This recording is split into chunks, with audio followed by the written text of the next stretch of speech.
আল্লাহ তাআলা সূরা বাকারার ৭ নম্বর আয়াতে বলেন, আল্লাহ তাদের অন্তরে এবং তাদের কানে মোহর লাগিয়ে দিয়েছেন এবং তাদের চোখ সমূহে রয়েছে পর্দা, আর তাদের জন্য রয়েছে মহা আযাব। এখানে মোহর লাগানো অন্তর বলতে কোন অন্তরকে বোঝানো হয়েছে? অন্তর হলো ভালোবাসার জায়গা। আল্লাহ যখন কারো অন্তরে মোহর লাগিয়ে দেন, সিল মেরে দেন, তখন সে অন্তর সেসব জিনিসকে ভালোবাসতে অপারগ হয়ে পড়ে যেগুলো তার ভালোবাসার কথা ছিল। যেসব বিষয় ভালোবাসার যোগ্য তারা সেগুলো ঘৃণা করে। তাদের ঈমানদারদেরকে ভালোবাসার কথা, কিন্তু তারা তাদের ঘৃণা করা শুরু করে। সত্যের প্রতি তাদের ভালোবাসা থাকার কথা, কিন্তু সত্যকে তারা ঘৃণা করা শুরু করে। ন্যায়কে তাদের ভালোবাসার কথা, কিন্তু ন্যায়কে তারা ঘৃণা করা শুরু করে। সুবহানাল্লাহ। অন্তর হলো দয়ার জায়গা, কিন্তু অন্তরে যখন মোহর মেরে দেয়া হয় তখন রাহমা হারিয়ে যায়। এই মানুষগুলো সবচেয়ে নিষ্ঠুর কথা বলতে পারে, নিষ্ঠুর আচরণ করতে পারে, কারণ তাদের অন্তর মোহরাঙ্কিত। অন্তর হলো কৃতজ্ঞতার জায়গা। কৃতজ্ঞতা আসে অন্তর থেকে।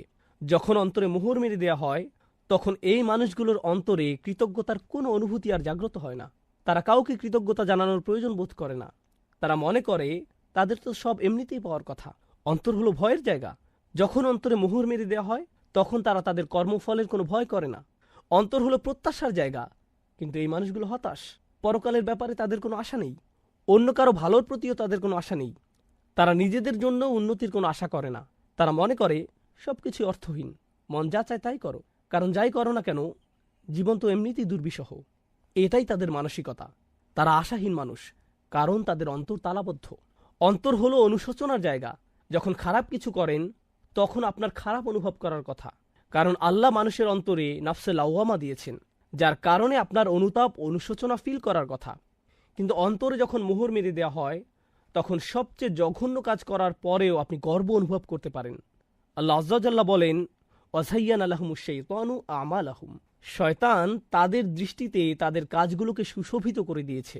অন্তর হলো লজ্জা পাওয়ার জায়গা, কিন্তু এই মানুষগুলোর কোনো লজ্জা শরম আর অবশিষ্ট নেই। যখন অন্তর মরে যায় তখন তাদের কথাবার্তা, আচার আচরণ, জামা কাপড় যতই অশ্লীল, অমার্জিত আর কুরুচিপূর্ণ হোক না কেন, এতে তাদের আর কিছু যায় আসে না।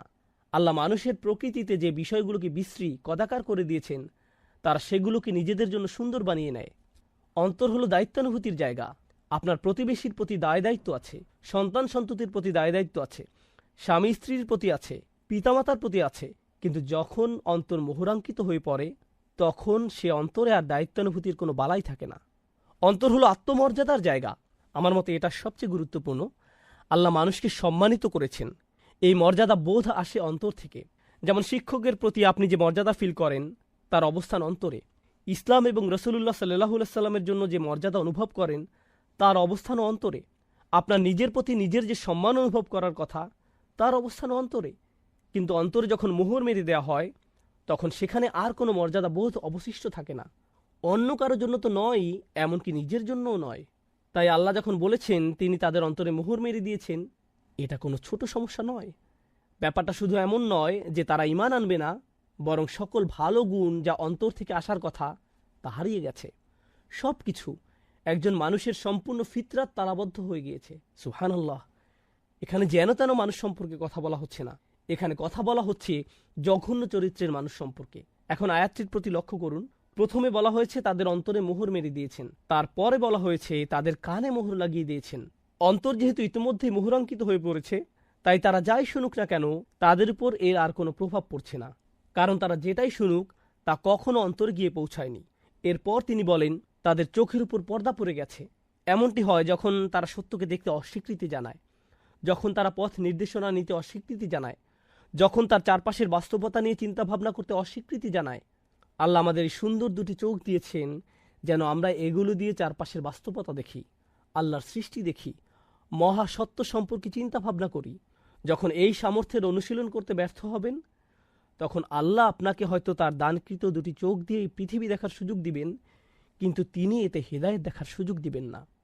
আমাদের চারপাশে যা কিছুই আছে, যত কিছু তিনি সৃষ্টি করেছেন, তিনি বলেন ইন্না ফি যালিকা লাআয়াতুন, এগুলোতে নিদর্শন রয়েছে। যখন চোখের উপর পর্দা পড়ে যাবে তখন আপনি হয়তো পাখি দেখবেন, গাছ দেখবেন, আকাশ দেখবেন, কিন্তু তাতে আল্লাহর নিদর্শন চোখে পড়বে না। আপনি দেখবেন না এগুলো কিসের দিকে ইঙ্গিত করছে। কাসির অর্থ অনেক, আর তাকাসুর মানে অনেক কিছু পাওয়ার লোভ। তাহলে প্রথম অর্থ হচ্ছে অনেক কিছু পাওয়ার লোভ তোমাকে বিভ্রান্ত করেছে। এটা হচ্ছে প্রথম অর্থ। অনেক কিছু পাওয়ার লোভ তোমাকে বিভ্রান্ত করছে। আপনি সবসময় ভাবেন, আমার তো যথেষ্ট নেই, আমার আরও দরকার, আমার কেবল ভাড়া বাসা আছে, কিন্তু আমার নিজের একটা বাসা দরকার, আমার একটা পুরাতন গাড়ি আছে, আমার একটা নতুন গাড়ি দরকার, আমার কেবল এইটুকু সঞ্চয় আছে, আমার আরও বেশি সঞ্চয় দরকার, আমার কেবল একটা ব্যবসা আছে, আমার আরও একটা ব্যবসা শুরু করা উচিত, আমার কেবল এইটুকু আছে, আমার আরও বেশি দরকার। সবসময় আপনি অনেক অনেক বেশি পাওয়ার আশা করেন। আপনার মন সবসময় এইসব আকাঙ্ক্ষায় ব্যস্ত থাকে, আর আপনি গুরুত্বপূর্ণ কিছুর ভাবনা থেকে উদাসীন হয়ে পড়েন। এটা হচ্ছে প্রথম অর্থ। তাকাসুরের দ্বিতীয় অর্থ হচ্ছে অনেক পাওয়ার জন্য প্রতিযোগিতা করা। প্রথম অর্থ ছিল নিজের জন্য অনেক বেশি চাওয়া। দ্বিতীয় অর্থ হচ্ছে অনেক পাওয়ার জন্য অন্যদের সাথে প্রতিযোগিতা করা। সে কিভাবে আমার চেয়ে বেশি পেল, আমার চেয়ে তার বেশি কিভাবে, ভাই সে আমার চেয়ে ভালো চাকরি করে, আমার ওকে ধরা উচিত, আমার ওকে হারাতে হবে। আপনার অফিসে আপনার চেয়ারে বসে আছেন, আপনার পাশে যে বসে আছে তার চেয়ারটা আপনার চেয়ারের চেয়ে উন্নত। আপনি দেখে ভাবলেন, তার চেয়ারটা কিভাবে আমার চেয়ে সুন্দর, সে কিভাবে এটা পেল। এটা খুবই সামান্য জিনিস, কিন্তু আপনি এভাবেই ভাবেন। তার হয়তো একটা সুন্দর মাউস আছে, তার মাউস প্যাডটা ঝকঝকে, তার টেবিলের পাশে সুন্দর জানালা আছে, আমার এখানে তো জানালা নেই। এটা হতে পারে খুবই সামান্য কোনো বিষয়, খুব ক্ষুদ্র পরিসরে। একজনের চাকরি হয়তো বিল্ডিং পরিষ্কার করা, তার ঝাড়ুটা হয়তো পরিষ্কার। আরেকজন দেখে ভাবল, ভাই রে, তার ঝাড়ুটা আমার চেয়ে সুন্দর। আপনি অন্যের সাথে সবসময় নিজের তুলনা করেন, সবসময় নিজের গাড়ির সাথে অন্যের গাড়ির তুলনা করেন, আপনার বাড়ির সাথে অন্যের বাড়ির, আপনার জামা কাপড়ের সাথে অন্যের জামা কাপড়ের, আপনার সম্পদের সাথে অন্যের সম্পদের তুলনা করেন। আর এটা আপনাকে বিভ্রান্ত করছে। প্রথম বিষয়টি ছিল আপনি নিজে অনেক কিছু চান। দ্বিতীয় বিষয়টি হচ্ছে আপনি সবসময় অন্যের সাথে নিজেকে তুলনা করেন। অন্যের সাথে নিজের তুলনা করার এই মনোভাবটি সবসময় আপনাকে ব্যস্ত রাখে। বলে রাখি, এই মনোভাবটি সামাজিক আচার অনুষ্ঠানেও প্রকাশ পায়। তাদের বিয়ে এরকম ছিল, তাহলে আমাদের বিয়ে কেমন হবে? আমাদের পরিবারের বিয়েটা তাদের চেয়েও জাঁকজমক হতে হবে। তারা এই হল ভাড়া নিয়েছে, আমরা এর চেয়েও দামি হল ভাড়া করব। এত এত ভাড়া দিয়ে তাদের বিশাল অঙ্কের ঋণ হয়েছে, আমরা এর চেয়ে বেশি খরচ করে তার চেয়ে বিশাল অঙ্কের ঋণ মাথায় নিব। তাই না? মূল বিষয়টা হচ্ছে এই প্রতিযোগিতা সব সময় এমন হয়, এটা সব সময় হয়। আর হ্যাঁ, এটা তো অমুসলিমদের মধ্যেও হয়ে থাকে। এটা তো শুধু মুসলিমদের মধ্যেই হয়, অবশ্যই তা নয়। আল্লাহ এখানে সমগ্র মানুষের সাথে কথা বলছেন। কে প্রমোশন পেতে চায়? ভাই, তার প্রমোশন না হোক, আর যদি তার হয় তাহলে তার হলো কেন, আমার কেন হলো না? যখন অন্য একজনের প্রমোশন হয়, তার মানে এই না যে আপনি কম পাবেন। এর পরেও আপনার বাসায় খাবার থাকবে, কিন্তু এটা মানুষের প্রকৃতিগত স্বভাব। এমনকি এটা বাচ্চাদের মধ্যেও হয়ে থাকে। বাচ্চাদের মধ্যেও হয়ে থাকে। মনে করেন আপনার 2টি বাচ্চা আছে, এদের একজনের খাতায় তার শিক্ষক স্টার দিয়েছেন, আর অন্যজনের খাতায় স্টার দেননি। তিনি হয়তো অন্য কারো খাতায় দিয়েছেন। আপনি হয়তো বাচ্চাদের নিয়ে গাড়ি করে বাসায় ফিরছেন, সে বলল, আমি একটা স্টার পেয়েছি। অন্যজন হতাশ হলো, আমি কিছুই পাইনি। এখানে লক্ষ্য করার বিষয় হলো, সে স্টার পাক বা না পাক, প্রথম শিশুটি কি এতে কষ্ট পেয়েছে? পায়নি। কিন্তু ইতোমধ্যেই তার মধ্যে কি দেখা যাচ্ছে? প্রতিযোগিতার মনোভাব। তার যা আছে আমারও তা চাই, সে যা পায় আমি যেন তাই পাই। এটা একটা স্বাভাবিক প্রবৃত্তি। তাই আল্লাহ আজ্জাজাল্লাহ এই আয়াতে এই মনোভাবটির প্রতি ইঙ্গিত করেছেন। তাহলে প্রথমটি ছিল বেশি চাওয়া, দ্বিতীয়টি হচ্ছে বেশি চাওয়ার ক্ষেত্রে প্রতিযোগিতা করা। এটা হচ্ছে দ্বিতীয় অর্থ। আসুন এবার তৃতীয় অর্থটি জানি। তৃতীয় অর্থটি হল বেশি পাওয়ার কারণে অহংকার করা, আর তাফাখুর মা তাকাসুর। আপনার অনেক থাকার কারণে গর্ব করা। অর্থাৎ যখন কেউ আপনার কাছে আসে, সে হয়তো কোনো কিছু নিয়ে কথা বলছে, আপনি হুট করে বলে বসলেন, ও হ্যাঁ, আমি তো ওখান থেকে গ্রাজুয়েশন করেছি। ওহো, বলে রাখি, এই গাড়িটা আমি মাত্র 2 মাস আগে কিনেছি, খুব ভালো দামে পেয়েছি, মাত্র 37 লাখ, ইত্যাদি ইত্যাদি। সে কি আপনাকে জিজ্ঞেস করেছে আপনার গাড়ি আছে কিনা? সে তো জিজ্ঞেস করেনি, কিন্তু কোনো কারণ ছাড়াই আপনার তাকে বলতে ইচ্ছে হয়েছে। কারণ তাকাসুর থেকে আমরা বুঝতে পারছি, এটা কেবল এমন নয় যে শুধু আপনার থাকলেই হবে, বরং আপনি অন্যদেরকে এটা বলতে স্বাচ্ছন্দ্য বোধ করেন। আপনি অন্যদের জানাতে চান যে আপনি খুব ভালো চাকরি করছেন, আপনার এটা আছে, ওটা আছে। তাহলে 3টি বিষয় হলো, তাই না? এবার আসুন চতুর্থ বিষয়। আরবিতে বাবে তাফাউলের দুটি বিষয় রয়েছে। এতে আছে মুফাআলা, যার অর্থ মানুষ একে অপরের সাথে প্রতিযোগিতা করছে। আমরা এটা জেনেছি। তাকাসুরের চতুর্থ বিষয়টি হচ্ছে এমন কিছু যা ভাগ করে নেওয়া যায়। তাআওয়ানু, শুধু প্রতিযোগিতা নয়, বরং একে অপরের সহযোগিতা। চতুর্থ বিষয়টি থেকে বোঝা যায় আপনাদের সবারই এটা আছে। আমাদের সবারই বেশি পাওয়ার আকাঙ্ক্ষা আছে। এমন নয় যে একজনের নেই অপরজনের আছে। আমাদের প্রত্যেকেরই বেশি পাওয়ার আকাঙ্ক্ষা আছে। আমাদের প্রত্যেকেরই এটা আছে। আর অনেক অনেক বেশি পাওয়ার আকাঙ্ক্ষাই, একে অপরের সাথে প্রতিযোগিতা করার ইচ্ছাই আমাদের সবাইকে এক করেছে। বলে রাখি, এটা এমন একটি সার্বজনীন বিষয় যা বিভিন্ন ধর্মের, ভিন্ন বর্ণের, ভিন্ন জাতির, ভিন্ন বয়সের মানুষকে এক করেছে। আমরা অনেকভাবে আলাদা হতে পারি, তাই না? কিন্তু আমাদের সবার মধ্যে কোন জিনিসটি সার্বজনীন? আমরা বেশি চাই। আমাদের যা আছে আমরা তার চেয়েও বেশি চাই। আমাদের যা আছে তাই নিয়ে আমরা সুখী নই। আর আল্লাহ বলেন, এই মনোভাব, এই চিন্তা প্রক্রিয়া আপনাকে বিভ্রান্ত করেছে, আপনাকে ভুলিয়ে দিয়েছে। কিন্তু আরবিতে যখন ইলহা শব্দটি ব্যবহৃত হয়, তখন এই প্রশ্নটি চলে আসে যে কিসের থেকে ভুলিয়ে দিয়েছে? আচ্ছা, বুঝলাম আমাকে ভুলিয়ে দিয়েছে। আপনি যখন আমাকে ভুলিয়ে দিয়েছে বলেন, স্বাভাবিকভাবে একটা প্রশ্ন চলে আসে, কিসের থেকে ভুলিয়ে দিয়েছে? আমি কাজের কথা ভুলে গিয়েছি, আমি স্কুলের কথা ভুলে গিয়েছি, আমি কিসের কথা ভুলে গিয়েছি? এটি জানতে হলে আরবিতে একটি আন যোগ করতে হয়। আমি আপনাদের যে আয়াতটি বলেছি, লা তুলহিকুম আমওয়ালুকুম ওয়ালা আওলাদুকুম, এরপর আল্লাহ যোগ করলেন আন যিকরিল্লাহ। আপনার সম্পদ ও সন্তান যেন আপনাকে ভুলিয়ে দিতে না পারে। কিসের থেকে? আল্লাহর স্মরণ থেকে। এখানে কিছু একটা থেকে বলা হয়েছে, এখানে বাড়তি তথ্য যোগ করা হয়েছে। এই তথ্যটি দিয়ে আপনাদের উত্তর দেয়া হয়েছে। এখন এই সূরায় আল্লাহ আযজা জাল্লা আন আইশাইইন বলেননি। তিনি কি বলেছেন? আমাদের ভোলার ব্যাপারে তিনি কি বলছেন?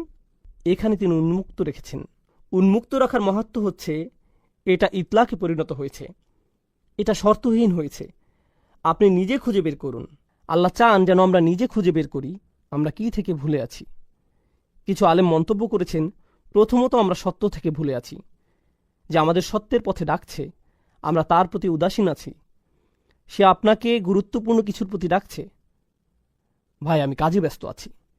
কেউ আপনার কাছে এসে বলল, ভাই চলো আমরা কোরআন থেকে কিছু শিখি, চলো আমরা নবী সাল্লাল্লাহু আলাইহি সাল্লামের সুন্নাহ থেকে কিছু শিখি। ভাই, আমি এখন ব্যস্ত। আর আল্লাহ তাআলা বলছেন, আপনার এই ব্যস্ততা আসলে কেবল উদাসীনতা, আর এটাই আপনাকে সত্য থেকে দূরে রেখেছে। এটা আপনাকে সত্য থেকে দূরে রেখেছে।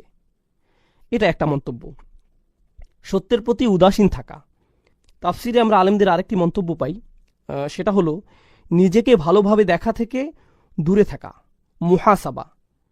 এটা আপনাকে নিজেকে দেখা থেকে ভুলিয়ে দিয়েছে। আমি আমার জীবনে কি করছি, আমি কিসের পিছনে ছুটছি।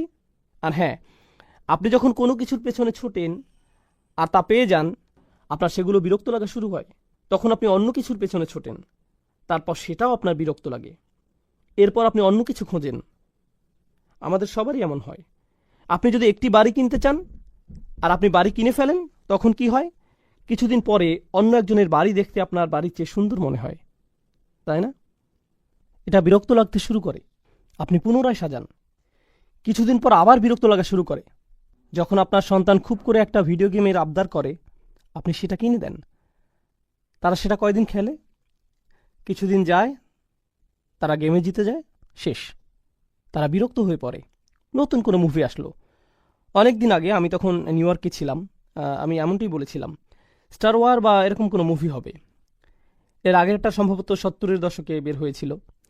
এরপরে তার সিকুয়েল বের হলো। জানি না এখন এমন হয় কিনা। নিউ ইয়র্কের রাস্তায় বিশাল হুলস্থুল লেগে গিয়েছিল। কেবলমাত্র একটি হলে সেটা রিলিজ পেয়েছিল, আর সেটার লাইন এত লম্বা ছিল যে হজের জন্য পাসপোর্টের লাইনের চেয়েও সেটা কয়েক গুণ বড় ছিল। অসংখ্য মানুষ সেই মুভি দেখার জন্য লাইনে দাঁড়িয়েছিল। সারা রাত তারা দাঁড়িয়ে যেন কিয়াম করছে, যেন সেই মুভিটা দেখতে পারে। তারা সেই মুভির জন্য সবকিছু ছেড়ে লাইনে দাঁড়িয়েছিল। কেউ কেউ তো মনে হচ্ছিল যেন ইসলামের পোশাক পরা ছিল। তারা স্টার ওয়ার্সের বিভিন্ন জামা কাপড় পরে, মুখে ছবি এঁকে, হই হুল্লোড় করে লাইনে দাঁড়িয়েছিল, যেন তারা মুভিটা দেখতে পারে। তারা তখন অন্য কিছুই চায়নি। আপনি যদি তখন সেই মুহূর্তে তাদেরকে কোনো কিছু নিয়ে বলেন, আপনি যদি বলেন আপনি কি এই কাজটা করবেন বা অন্য কিছু করবেন, না না না না, আমি এখন লাইনে দাঁড়াবো। যখন তাদের মুভি দেখা শেষ হয়, বের হয়ে তারা কি বলে, "আহ, এর চেয়েও ভালো হতে পারতো, না অতটা ভালো ছিল না, স্পেশাল ইফেক্টগুলো কিছুটা রংচঙে ছিল, এটা সেটা"। ভাই, আপনি এটা এত বেশি করে চেয়েছিলেন, আর কি হলো? আপনি বিভ্রান্ত হয়েছেন। আপনি ভেবেছেন এটা আপনাকে সুখী করবে, আর এজন্যই আপনি এটা করেছেন। আর যখন আপনি এটা শেষ করলেন, আপনি কি সুখী হয়েছেন? না, আপনি তখন অন্য কিছু নিয়ে পড়ে গিয়েছেন। ভাই, এখন আমাকে তৃতীয়টির জন্য অপেক্ষা করতে হবে। এখন আপনি পরবর্তীটার জন্য অপেক্ষা করছেন। তাহলে আপনি নিজেকে বিভ্রান্ত করেই যাচ্ছেন। আপনি একটু থেমে নিজেকে জিজ্ঞেস করছেন না, ভাই আমি তো কখনোই তৃপ্ত হচ্ছি না। যখনই আমি কিছু পেয়ে যাই, তারপর আমার অন্য কিছু দরকার হয়। আমি কখনোই তৃপ্ত হই না, আমার প্রয়োজন ফুরায় না। তাহলে এটা আপনাকে আপনার নিজের দিকে তাকানো থেকেও দূরে রাখে। এটা আপনার এটা আপনাকে আপনার জীবনের উদ্দেশ্যের প্রতি তাকানো থেকে দূরে রাখে। এই বিভ্রান্তি, এই চাহিদা, এই প্রতিযোগিতা আপনাকে এই প্রশ্ন থেকে দূরে রাখে যে আমি কেন এই পৃথিবীতে এলাম। এখানে আমার কাজ কি শুধু একটা কিছুর পেছনে ছোটা, এরপর অন্য কিছুর পেছনে ছোটা, তারপর আরেকটা কিছুর প্রতি ছোটা, তারপর কবরে চলে যাওয়া, এইগুলোই? এই জন্যই কি আমি এখানে এসেছি? এই জন্যই কি আমাকে এখানে পাঠানো হয়েছে? কারণ পশু পাখিরা এসব করে। তারা খায়, তারপর তারা আবার ক্ষুধার্ত হয়ে পড়ে, তাই তারা আবার খায়, এরপর আবার ক্ষুধার্ত হয়ে পড়ে। এরপর একটা পশুর সাথে আমার পার্থক্য কি? যদি এজন্যই আমি এখানে এসে থাকি, তাহলে একটা পশুর সাথে আমার পার্থক্য কী রইল? কিন্তু আপনি এই প্রতিযোগিতায় এতই ব্যস্ত হয়ে পড়েছেন যে আপনি নিজেকে এই প্রশ্নটি করার সময়টাও পান না। যদি আপনি ভেবেও থাকেন, তা কেবল একটা ভাসমান চিন্তা, এমন কিছু নয় যা নিয়ে আপনি সত্যিই চিন্তিত হয়ে পড়বেন। আমরা আলেমদের আরও কিছু মন্তব্য দেখি। এটা আপনাকে এই সংবাদ থেকে দূরে রাখে, অর্থাৎ কোরআন থেকে দূরে রাখে। কোরআনের মাধ্যমে আপনার চোখ খুলে যাওয়ার কথা ছিল। এর মাধ্যমে আপনি আপনার জীবনের উদ্দেশ্য খুঁজে পাওয়ার কথা ছিল। এর মাধ্যমে আপনি নিজের অন্তরের সমস্ত খুঁটিনাটি আপনি পর্যবেক্ষণ করবেন, এটাই হওয়ার কথা ছিল। এটা আপনার নিজেকে নিজের সামনে পেশ করার কথা ছিল। কিন্তু এই কোরআনের জন্য আপনার সময় নেই, কারণ আপনি তাকাসুরে খুব ব্যস্ত। এটা আপনাকে বিভ্রান্ত করেছে। তবে সবচেয়ে অসাধারণ মন্তব্যটি বলতে গেলে, গত সূরাটি কি ছিল আপনাদের মনে আছে? সূরা করিয়া, আল করিয়া, জোরে করা নাড়া শব্দ, শুরুতে আর শেষে হাবিয়া। আল্লাহ বলেন আল্হাকুমুত তাকাসুর। এটা এত বড় বিভ্রান্তি যে এমনকি এটা আপনাকে আল করিয়া থেকেও দূরে রাখে। পুরো পৃথিবী একদিন কেঁপে উঠবে, এমন সত্য থেকে এটা আপনাকে দূরে রাখে। জাহান্নামের আগুন আমাদের সামনে চলে আসবে। কিছু মানুষের পাল্লা ভারী হবে, কিছু মানুষের পাল্লা হালকা হবে। যে পরম সত্য সম্পর্কে আপনি জেনেছেন, আপনি মুখস্থ করেছেন, যা আপনি তিলাওয়াত করেন। আমাদের অনেকেই সূরাটি তিলাওয়াত করেন, কারণ সূরাটি বেশ ছোট আর আমাদের সময় কম, তাই আমরা এই সূরাটি পড়ি। যদিও আমরা এটা পড়ি, তবুও আমরা এই বাস্তবতা থেকে দূরে সরে আছি। এটা কিভাবে সম্ভব? আল্হাকুমুত তাকাসুর, সুবহানাল্লাহ। সূরার শুরুতেই আল্লাহ এমন ঘোষণা দিয়েছেন। এখন আসুন এই আয়াত সম্পর্কে আলেমদের আরও কিছু মন্তব্য দেখি। প্রথমে আমরা এই সূরার সাথে সূরা আদিয়াতের সম্পর্ক আলোচনা করব। আপনাদের মনে আছে সূরা আদিয়াতে আমরা দুনিয়ার প্রতি আমাদের মনোভাব নিয়ে পড়েছিলাম? এই সূরাতেও তাই। ওই সূরাটিতে আল্লাহ বলেন, ইন্নাল ইনসানা লিরব্বিহি লাকানুদ। নিশ্চয়ই মানুষ তার রবের প্রতি বড়ই অকৃতজ্ঞ। ওয়া ইন্নাহু আলা যালিকা লাশাহিদ। আর নিশ্চয়ই সে এই বিষয়ে সাক্ষী। ওয়া ইন্নাহু লিহুব্বিল খায়রি লাশাদীদ। আর নিশ্চয়ই সে ধন সম্পদের প্রতি খুবই আসক্ত। দুনিয়ার সব কিছু খুবই আকর্ষণীয়। এখন আল্লাহ এখানে বলছেন, এসবের প্রতি তোমার ভালোবাসা অনেক বেশি। তিনি আগের সূরায় এমনটি বলেছিলেন। এই সূরায় তিনি কি বলছেন? তিনি বলছেন, এসবের প্রতি তোমার ভালোবাসা এতটাই গভীর যে এগুলো তোমাকে ভুলিয়ে দিচ্ছে। তাহলে এখানে তিনি পরবর্তী অবস্থার কথা বলছেন। সেটা কি? এটা আপনাকে ভুলিয়ে দেয়। এই দুইটি প্রত্যক্ষ সম্পর্কযুক্ত। জামাকশারি মন্তব্য করেছেন, ঈদ আশা গালাত, অর্থাৎ এই চাওয়ার আশা তোমাকে ব্যস্ত রাখে। শুধুমাত্র আপনার মনেই নয়, বরং আপনার আচরণেও এটা আপনাকে ব্যস্ত রাখে। তিনি কাফিরদের এভাবে সংজ্ঞায়িত করেছেন, আর তাবারি ফিল কাসরা আর তাবাহি বিহা। নিজের অনেক আছে, এটা মানুষকে দেখিয়ে বেড়ানো। সেই সাথে এটা দেখিয়ে গর্ব অনুভব করা। যেমন কেউ বলল, আমাদের অনেক কিছু আছে। এটা শুনে অন্যজন বলল, না, আমাদের তার চেয়েও বেশি আছে। এভাবে কার বেশি আছে আর কার কম আছে এর হিসাব করতে করতে আপনার জীবন অতিবাহিত। সুবহানাল্লাহ। শাওকানি রহমাহুল্লাহ তাকাসুর নিয়ে মন্তব্য করেছেন, তারা একে অপরকে কার কি বেশি আছে সেটা দেখিয়ে বেড়ায়। খুবই গুরুত্বপূর্ণ কথা বলেছেন। তিনি বলেছেন, এখানে বিভ্রান্তি বলতে টাকা পয়সা অথবা সন্তানটিকে বোঝানো হতে পারে। আল্লাহ যে বিভ্রান্তির কথা বলেছেন তা হল সম্পদ আর সন্তান। তিনি কেন এমনটি বললেন? আরেকটি